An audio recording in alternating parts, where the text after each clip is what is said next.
Hi, everybody. So I'd gotten an email from a student. Observation hours are due, and everybody's doing their observation hours or trying to get things lined up.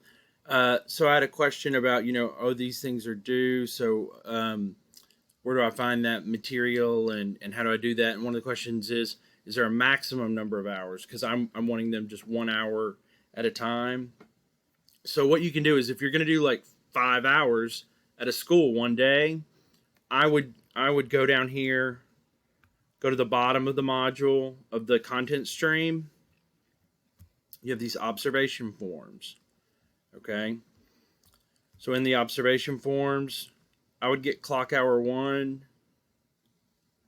You download this, okay, and then you're going to fill out all the information here, write your brief description, and then you have to print this off. And then you're going to, when it is due, upload that the image or the file that you're going to make of this. Most people can scan it with their phone or take a picture with their phone and then attach it.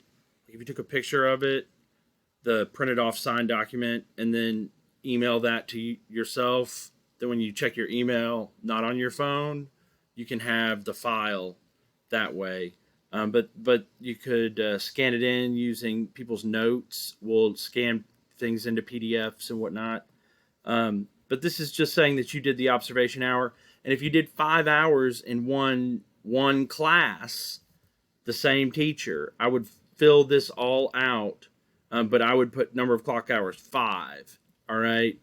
Journal observation number 1 through 5. Right. And then I would upload the same document for clock hour 1 through clock hour 5. The same exact one. You could do them individually, and I encourage you to do them individually if you like observe multiple teachers. But if it's the same teacher, just one is fine.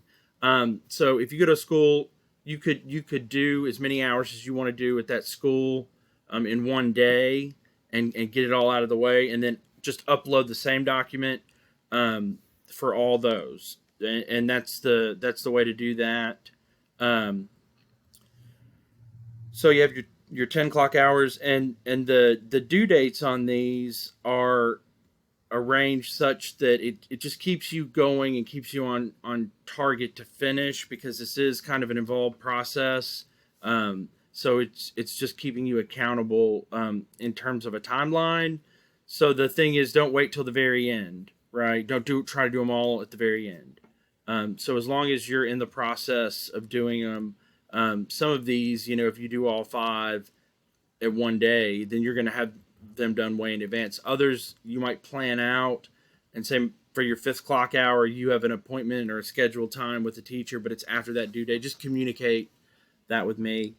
All right, so I didn't want to make a long video, but that's it. That's where you put the description of what you observed. That's where you put all the information about where you were at, what school, what teacher, what grade level, and your signature, and all that goes there.